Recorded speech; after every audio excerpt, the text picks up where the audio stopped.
Salut tout le monde, mnafuata muda niko naye Mirabel. Wengi mnamjua ni Pita Media. Pierre Chimo kwenye mic. Nasikia leo Mira kaza. Ndio. Wow, Mirabel. Unafanya nini? Mimi nakuwa kwenye video. Kwenye video? Ushako na mu film mo hivi na mo unakuwa msanii wa filamu tena? Ndio, mimi nakuwa msanii. Kwa msanii. Wow, Mirabel. Pourquoi vous dites Mirabel? Jo, ni jina yangu walinyumba nayo. Mamangu anazala anipanga Mira. Na mimi naongeza Mirabel. Mirabel, Bel maana nini? Tukisema Bel maana uko mzuri sana. Ndio. Bango bakita bazuri mkalemi bafi notenda. Ndio naweza pita. Unaweza pita. Oh, Mirabel, bon, unakuwa mchepuko ngapi mkalemi? Kuhusu mchepuko vile ya kuongelea, tunaweza ongelea vingi. Baadhi kaba mingi sana. Hapana. Wow, Mira.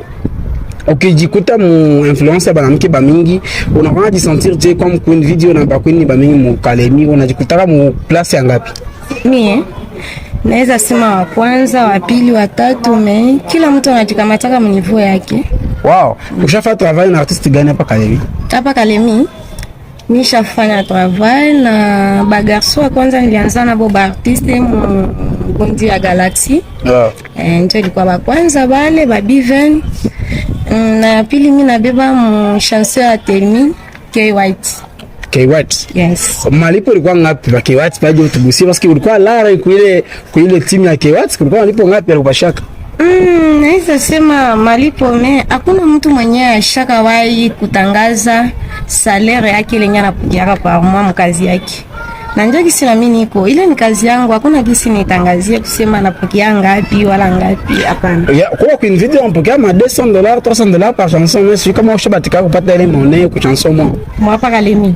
Hapana. Alisha kuna hata kwenye video moja. Naweza kutaia haya. Hakuna. Mimi naweza kutaia haya.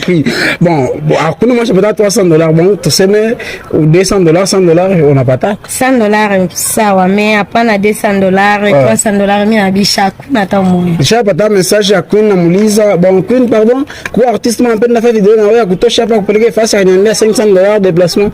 Na wewe unaweza fanika vipi? Wisha sema mtoshi hapa. Akupeleke funa moba. Pale hata mimi naweza sema John, acha nitosha deja kwetu ananipeleka fasi nyingine. Ushawahi kusa $500 pa cash yako kumikono yangu mimi. Mbona ile ni kidogo? Wow. Queen Mira. Basi nake bu Queen video ni bu tuseme Bundumba, ndio Swahili kujulikana. Na huko na nyangu kama eglise na tunaona kwa mama kanisa, mimi nafaa Queen video. Unakuwa comparaje entre eglise na bila unafanyaka? Eglise ni eglise tujua mwanadamu yote anapaswa kwa na kanisa, sivyo vile. Na ile na Bukini video ni kazi yangu. Donc ni kazi nilipenda tangu ningali mdogo. Ingawaja kwetu mama yangu apendaki, lakini mimi peke najikazaka tu nifike mbali tu juu yayo. Na unatumika management ya nani wala ni wewe peke tu bakipita unafanya video ama unakuwa na soutien? Kuhusu ile mimi siyakuwa na manager.